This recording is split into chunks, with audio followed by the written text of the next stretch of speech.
Morning students, how are you all? Okay, so आज हम लोग क्लास 12 का फर्स्ट चैप्टर स्टार्ट करने वाले हैं जिसका नाम है रिप्रोडक्शन इन ऑर्गेनिज्म, जीवों या जंतुओं में प्रजनन। आइए देखते हैं। सबसे पहले मैं आपको रिप्रोडक्शन का हिंदी में मतलब बता देता हूँ। हिंदी में इसका मतलब होता है प्रजनन। ठीक है, तो प्रजनन तो इसको हम लोग अलग अलग करने की कोशिश करेंगे। सबसे पहले री या प्र की बात करें तो इसका मतलब होता है वंस अगेन, या बार बार, या फिर दो बार। ठीक है, और प्रोडक्शन का मतलब होता है टू क्रिएट प्रोडक्ट, उत्पादन करना। तो इसी प्रकार से रिप्रोडक्शन का मतलब होता है to create production once again, बार बार उत्पादन करना। अब क्योंकि हम लोग ये बायोलॉजी के अंदर पढ़ रहे हैं, जीव विज्ञान के अंदर पढ़ रहे हैं, सो जितने भी लिविंग ऑर्गेनिज्म है, चाहे वो यूनिसेल्युलर हो या मल्टीसेल्युलर, सभी के अंदर हम लोग उत्पादन को समझेंगे। ठीक है, रिप्रोडक्शन को या प्रजनन को समझेंगे। तो आइए देखते हैं हम लोग reproduction. Reproduction is fundamental features of living organism. जितने भी जीव जंतु है ये सभी के अंदर एक फंडामेंटल फीचर्स के रूप में पाया जाता है ना, एक बेसिक कैरेक्टर है। ठीक है, involve which involve the transmission of genetic material from one generation to the next generation. जितने भी ऑर्गेनिज्म हैं उनके अनुवांशिक लक्षणों को एक पीढ़ी से दूसरी पीढ़ी में पहुंचाने का कार्य इसका होता है। एंड क्यों ऐसा क्यों होता है? So ensuring the survival of species over longer period of time. लंबे समय तक उस स्पीसीज के अस्तित्व को बनाए रखने के लिए ये होता है। ठीक है, तो ये आपने समझ लिया होगा अच्छे से। देखते हैं रिप्रोडक्शन की definition. Reproduction is a biological process. Reproduction एक जैविक प्रक्रिया है by which a new individuals organism या offsprings are produced from their parents to their own kind. मतलब उनके पेरेंट्स के ही जैसी संतान का जन्म इसके दौरान होता है। ठीक है, तो एक लाइक देयर सेम पेरेंट्स, तो ये पेरेंट्स की जैसी होती, but they are not physically same. ठीक है, ये दिखाई देने में सेम नहीं होती, लेकिन इनके जो मॉर्फोलॉजिकल कैरेक्टर होते हैं या अनुवांशिक लक्षण जो होते हैं वो लगभग दोनों माता पिता से मिलकर होते हैं या उनके जैसे ही होते हैं। तो आइए हम लोग इसके पर्पस या इसके उद्देश्य को समझते हैं कि पर्पस ऑफ रिप्रोडक्शन। रिप्रोडक्शन का पर्पस क्या है? क्योंकि जब तक किसी चीज का उद्देश्य नहीं होता है तो उसका कोई अस्तित्व नहीं होता है। तो देखें रिप्रोडक्शन का यह उद्देश्य क्या है। कंटिन्यूटी ऑफ स्पीसीज, नाम से पता चल रहा है जिनसे कि reproduction maintain the continuity of species. ये स्पीसीज जाति या प्रजाति को मेंटेन करके रखने का काम करता है। ठीक है, उसको सामंजस्य बैठा के रखने का काम करता है लंबे समय तक। Population organisation, it maintain the population of young adult and age individual of the species. जितनी भी स्पीसीज है उनकी यंग एज, एडल्ट एज और एज, बुढ़ापे की जो उम्र है, ठीक है, तीनों को मेंटेन करके रखने का काम भी रिप्रोडक्शन का होता है।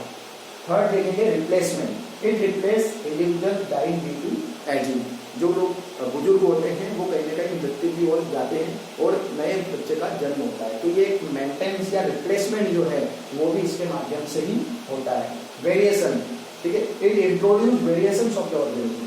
ठीक है, जितने भी ऑर्गेनिज्म है उनके अंदर ये क्या करता है, विभिन्नताओं को लेकर आता है। क्योंकि जो स्पीसीज है वो तो अलग अलग जगह से, एक सेम स्पीसीज के तो अलग अलग जगह से पेरेंट्स और वो आपस में जब क्रॉसिंग ओवर करते हैं तो कहीं ना कहीं यहाँ पर वेरिएशंस पाए जाते हैं। ठीक है, और यही वेरिएशन जो है वो हेल्प करते हैं एडेप्टेशन और इवोल्यूशन में।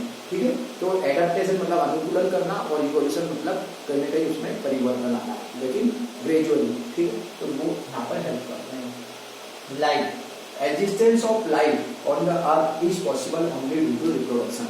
रिप्रोडक्शन के कारण ही जीवन का अस्तित्व हमारी पृथ्वी पर है। अगर रिप्रोडक्शन नहीं होगा तो कहीं ना कहीं एक समय ऐसा आएगा जब हमारी प्रजाति या किसी भी स्पीसीज की जो प्रजाति है वो क्या हो जाएगी, लुप्त हो जाएगी और कहीं ना कहीं हम लोग, हमारा अस्तित्व यहाँ पर खत्म हो जाएगा। तो अब देखेंगे हम लाइफ स्पैन को। लाइफ स्पैन में आप देख रहे हैं यहाँ पर भ्रूण से लेकर बुढ़ापे तक की उम्र या बल्कि मृत्यु तक का यहाँ पर आपको डायग्राम दिखाई दे रहा है। अभी मैं इसके आगे बताता हूँ लाइफ स्पैन क्या होता है, पहले इसको समझते हैं। तो लाइफ स्पैन होता क्या है या समय काल इसको हम बोल सकते हैं। ये क्या होता है? It is a period from birth to natural death of the organism. ठीक है, किसी भी ऑर्गेनिज्म या जीव जंतु की जन्म से लेकर मृत्यु तक की जो समय होता है, मृत्यु तक का, ठीक है, उसी को लाइफ स्पैन कहा जाता है।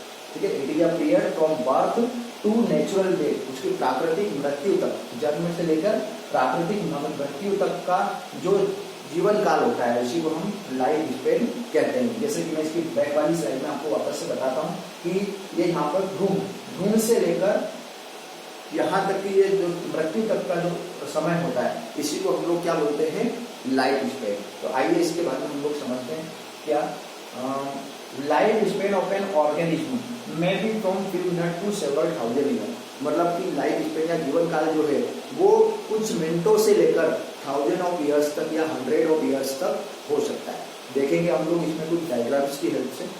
देखिए आप लोग यहाँ पर कुछ डायग्राम आपको दिखाई दे रहे हैं और यहाँ पर आपको मैंने यहाँ पर लिखा हुआ है। मैं फ्लाई की बात करें तो ये इसका लगभग एक दिन का जीवन काल होता है। एक दिन का जीवन काल मतलब यहाँ पर कि ये सुबह इसका हो सकता हो जन्म होता हो, दोपहर तक आते आते यहाँ पर बड़ा हो जाता हो, कहीं न कहीं शाम तक आते आते इसकी मृत्यु हो जाती है। तो ओनली वन डे का इनका जीवन काल होता है। बटरफ्लाई या तितलियों की बात करें तो 1 से 2 सप्ताह का इनका जीवन काल होता है। ठीक है, ऐसे ही कौवे की बात करें तो 15 साल, डॉग कुत्ते की बात करें तो 25 साल, बनाना ट्री केले के पेड़ की बात करें तो 25 साल, ह्यूमन बींग्स का आप सभी को पता ही है 100 ईयर्स। ठीक है, बनियान ट्री की बात करें तो 200 ईयर्स, 200 साल। ठीक है, तो ये सबका अपना अपना जीवन काल होता है। ठीक है, इसके आगे हम लोग समझते हैं फेजेज ऑफ लाइफ। जीवन की जो फेजेज होती है ना, जीवन की जो अवस्थाएं हैं, तो जन्म से लेकर मृत्यु तक जीवन की टोटल 4 अवस्थाएं होती है। देखेंगे हम लोग सबसे पहले जुवेनाइल फेज बोलेंगे। जुवेनाइल या इसको हम वेजिटेटिव फेज भी बोल सकते हैं। ठीक है, देन सेकेंड रिप्रोडक्टिव फेज जिसको हम लोग बोलेंगे मैच्योरेशन फेज या परिपक्वता, है ना। जब किसी चीज का जन्म होता है और जब वो एक किशोर अवस्था में आती है तो कहीं ना कहीं उसके अंदर मैच्योरिटी आती है, परिपक्वता आती है, तो इसको रिप्रोडक्शन या फिर मैच्योरेशन फेज भी कह सकते हैं। ठीक है, एजिंग और सेंसेशन फेज। ठीक है, एजिंग और सेंसेशन फेज यहाँ पर होती है और चौथी होती है नेचुरल फेज। तो इस प्रकार से 4 अवस्थाओं में ये यहाँ पर आप देख पा रहे हैं, 4 अवस्थाओं में यहाँ पर हमारी लाइफ की अवस्था होती है। इसको हम आगे समझेंगे। Thank you so much.